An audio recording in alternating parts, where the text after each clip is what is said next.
సంవత్సరాల తరబడి government job కోసం వేచి చూస్తున్నారా? కేవలం 8 నెలల్లో మీ కల నెరవేర్చుకోండి. వెంటనే కింది నెంబర్స్‌కి కాల్ చేయండి. నమస్తే రమగారు. నమస్తే జయ. రమగారు, సంతోషం అనేది మన లోపల ఉండాలా, బయట ఉంటుందా? సంతోషం సగం బలం అంటామా? అవునా? అవును, ఇప్పుడు ఈ సంతోషం సగం బలం అంటే అది లోపలదే బయటదే? లోపలదే రమగారు. ఈ బలం ఎప్పుడు ఎక్కడిది? మనదే కదా. సంతోషం సగం బలము లోపల నుంచి. అంతే. నువ్వు బయట ఉన్నవి తాత్కాలికమైనవి జయ, ఉంటాయి లేకపోతే లేదు. ఈ సంతోషము, సంతోషించే గుణము, దేని చూసినా సంతోషపడే లక్షణము లోపల ఇన్నర్ ఇన్బిల్ట్ ఉండాల్సిందే. మనం బయట ఎవరినో చూస్తాం జయ, ఏదో చూస్తాం, అవి మనకి లేవు, మనకు ఉండవు, రావు కూడా. కానీ బయట చూసి సంతోషించే గుణం లోపలుంటే సంతోషంగా ఉంటాం మనం. అన్నిటికీ ప్రతిదానికి కూడా ఇదే పాయింట్. ఏ విషయాన్ని ఇప్పుడు నీకే ఏదైనా వనగూడింది, ఎక్కడి నుంచి అయినా వచ్చింది సంతోషం. పక్కవాడికి ఎవరికో కుదిరింది, వాళ్ళ అబ్బాయి ₹1,00,00,000 జీతం, ఉద్యోగం, చిన్న పిల్లాడు చిట్టుకుని సెటిల్ అయింది, సెలెక్ట్ అయిపోయాడు, ₹1,00,00,000 గూగుల్లో జీతం అనగానే అనుకుంటే లోపల ఏముండాలి? ఎవరిని చూసినా ఓ నిన్నటి దాకా ఇక్కడే తిరిగేవాడు పిల్లాడు, భలే వచ్చింది, హాయ్ పోరిని అంతుందా వీడికి, ఇలా ఆనందించాలి మనం. దీనికి ఏం కావాలి? ఉండాలి లోపల. లోపలంటూ ఒక పదార్థం ఉండాలంటారు. ఆ సంతోషం అనేది బయట ఉండదు జయ, బయట తాత్కాలికంగా ఉంటుంది. శాశ్వతమైన సంతోష గుణము లోపల ఉండేది.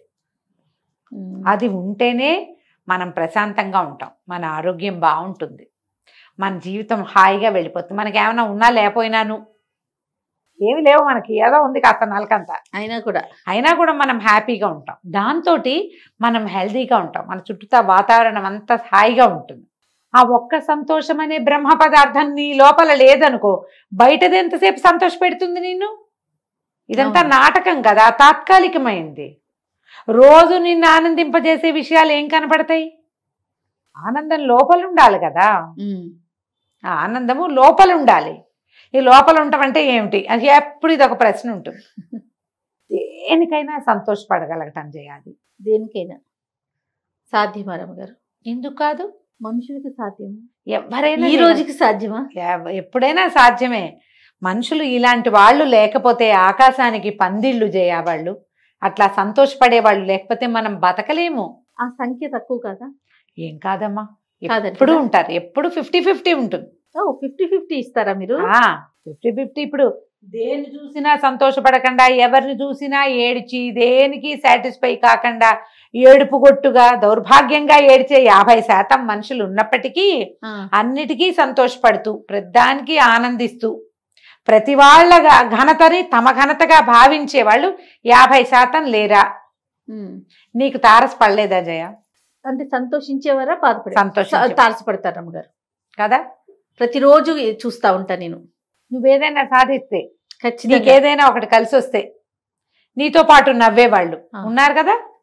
ప్రతి క్షణం చూస్తా ఉంటాను రమ్మగారు, ప్రతి క్షణం. అలా మనుషులు ఉన్నన్నాళ్ళు ఈ భూమి బాగుంటుంది. వీళ్ళు సంతోషంగా ఉండి ఎదుటి వాళ్ళని సంతోష పెడతారు. తమతో సమానంగా ప్రతి వాళ్ళని సమానంగా చూసేవాళ్ళు లేరా? ఎవరిదైనా బాధిస్తే అయ్యో వీళ్ళకి ఎంత కష్టం వచ్చింది అని అనుకునే వాళ్ళు లేరా? అంటే మీరున్నారా ఆ సమాజంలో? మీరు ఆలోచించండి. మనం ఉన్నామా? ఎవరికో ఏదో ప్రాబ్లం, వాళ్ళు ఎవరికో యాక్సిడెంట్ అయింది, టీవీలో అయ్యో ఎంత కష్టం వచ్చింది, అంతేగాని చూడగా అక్కడికి ఎవడెళ్ళమన్నాడు వీళ్ళని అంటామా? ఈ సంఖ్య తక్కువ. మీరనే ఇప్పుడు రెండో మాట, ఎవరు వెళ్ళమన్నారు అనేది తక్కువ ఉంటారు. ఉన్నారు వాళ్ళు ఉంటారు 50%. కానీ 50% అయ్యో ఎంత కష్టం వచ్చింది, ఎందుకు ఇంత పని జరిగిపోయింది, ఆ పిల్ల అన్యాయం అయిపోయింది, ఆ పిల్లాడు యాక్సిడెంట్లో ఇది, ఇప్పుడు ఆ పిల్లవాడు కోలుకుంటే బాగుండు. ఆ తల్లి దూకేసింది, పిల్లల్ని తోసేసింది, పిల్లలు 3 చచ్చిపోయారు, తల్లి బతుకుంది. అయ్యో ఒక్క పిల్లాడైనా దక్కలేదే తల్లికి. ఒక్క పిల్లవాడు బతుకున్న పాపిష్టి తల్లి, అది చేసింది సరైన పని కాదు. కనీసం తను బతికి పిల్లలు 3 చచ్చిపోయారు, అది పసిబిడ్డలు. నేను ఎవరైనా తల్లులు పిల్లల్ని చంపేసి చచ్చిపోయారంటే నాకు కొన్ని వాక్యాలు మాట్లాడేస్తాను జయ నేను. అవును అనిపిస్తుంది, తల్లింది మొహం మండా, పోతే పోయింది, ఆ బిడ్డను వదిలిపెట్టచ్చే. వాడు ఎంత చేయొచ్చు, వాడు ఒక అబ్దుల్ కలాం కావచ్చు కదమ్మా, మరి వాడికి ఏమైనా చేయొచ్చు. ఎవరో ఒకళ్ళ దగ్గర వాడి పిల్లలతో అన్యాయం అయిపోతారట. నువ్వు తగలబెట్టిన న్యాయం ఏముంది అక్కడ? వాడు ఎవరికో దొరుకుతాడు, ఎవరి జీవితాల్లోనో వెలుగులు నింపచ్చు ఆ పిల్లవాడు. ఏదైనా ఆ బిడ్డ వల్ల ఏదైనా ప్రపంచానికి మేలు జరగచ్చు. చంపేసి ఏం సాధిస్తుంది పాపిష్టి తల్లి? పోతే పోయింది, పీడ చచ్చిపో, నీకు అంత బతకాలని. లేకపోతే పసిబిడ్డకి ఏం తెలుసమ్మా, వాడు ఎందుకు చచ్చిపోవాలి? అవును.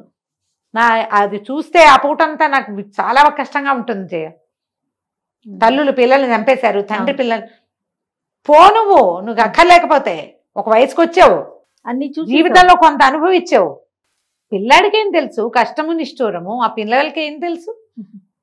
వాడికి ఎంత జీవితం ఉంది, వాడు ఎంత అద్భుతమైన వ్యక్తి కావచ్చు, ఎంతమందిని ప్రేమించవచ్చు. వాడు ప్రపంచంలో తనదైన ముద్ర వేసే అవకాశాన్ని వాడి చేతుల్లోంచి నిర్దాక్షిణ్యంగా లాగేస్తున్న. ఏం మాతృత్వం, ఏం పితృత్వం బాగుందా?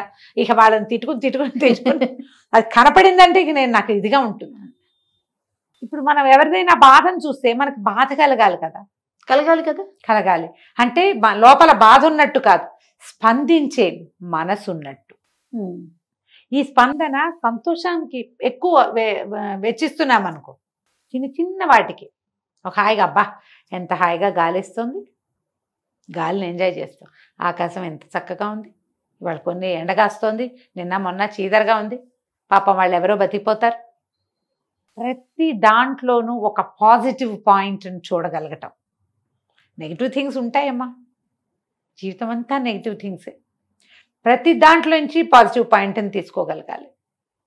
సంతోషం ఉంటుంది లోపల. నీకేం లభించినా ఏం లభించకపోయినా ఏదో కాస్త చూపాసిగా కాస్త అంతే వచ్చింది, సుమారుగానే లభించింది, దానికి కూడా సంతోషపడాలి. ఇంకేదో అయిపోలేదని ఆనందించాలి. అదే మనం ప్రతిసారి చెప్పుకుంటాం, కాల్లో ముళ్ళు గుచ్చుకుంటే దేవుడా నువ్వు ఎంత బంగారు దేవుడివి, కంట్లో గుచ్చలా ఆ ముళ్ళు అనుకుంటాం. అవునవును, ఆనందించడానికి పాయింట్, ఆనందించే పాయింట్. లోపల సంతోషాన్ని వృద్ధి చేసుకోండి. నాకెవరు లేరు లేరు లేరు లేరు, వాళ్ళు లేరు, వీళ్ళు లేరు, వీళ్ళు లేరు, ఎవరు లేరు, చెప్పుకునేందుకు లేరు. మంచి మాట వినడానికి ఎన్ని అవకాశాలు ఉన్నాయి మనకి ఈ రోజున.